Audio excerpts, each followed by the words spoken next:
Hi. Today we're reading another chapter in Stewart Little. This is chapter 3, and it is called Washing Up. Stewart was an early riser. He was almost always the first person up in the morning. He liked the feeling of being the first one stirring. He enjoyed the quiet rooms with his books, standing still on the shelves, the pale light coming in through the windows, and the fresh smell of day. In wintertime, it would be quite dark when he climbed from his bed made out of the cigarette box, and he sometimes shivered with cold as he stood in his nightgown doing his exercises. Stewart touched his toes 10 times every morning to keep himself in good condition. He had seen his brother George do it, and George had explained that it helped the stomach muscles kept the stomach muscles firm and was a fine abdominal thing to do.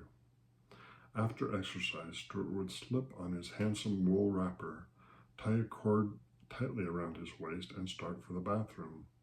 Creeping silently through the long dark hall past his mother and father's room, past the hall closet where the carpet sweeper was kept, past George's room, and along by the head of the stairs until he got to the bathroom. Of course, the bathroom would be dark too, but Stewart's father had thoughtfully tied a long string to the pull chain of the light.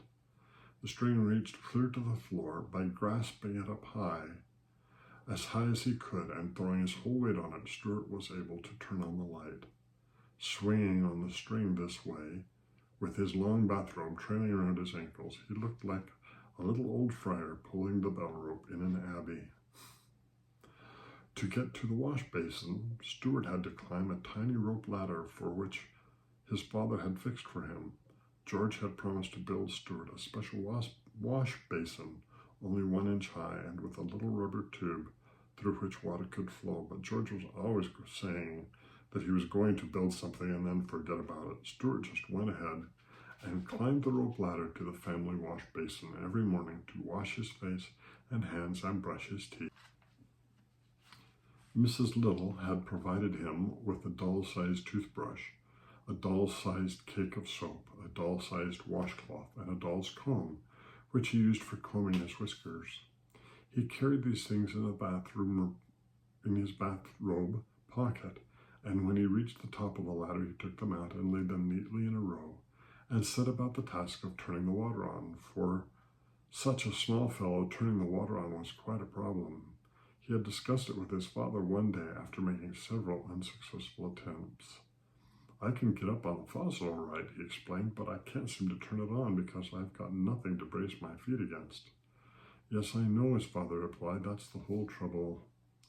George, who was always listening to the conversations whenever he could, said that in his opinion they ought to construct a brace for Stewart, and with that he got out some boards, a saw, a hammer, a screwdriver, and a bradawl, and some nails, and started to make a fuss in the bathroom, building what he said was going to be a brace for Stewart. But he soon became interested in something else and disappeared, leaving the tool lying around all over the bathroom. Stewart, after examining this mess, turned to his father and said, "Maybe I could pound the faucet with something and turn it on that way." Stewart's father provided him with a very small, light hammer made of wood, and Stewart found that by swinging it 3 times around his head and letting it come down with a crash against the handle of the faucet, he could start a thin stream of water flowing, enough to brush his teeth in anyway and moisten his washcloth. So every morning after climbing to the basin, he would seize the hammer and pound the faucet, and the other members of the household, dozing in their beds, would hear a bright, sharp plink, plink, plink of Stewart's hammer, like a faraway blacksmith telling them that the day had come and that Stewart was trying to brush his teeth.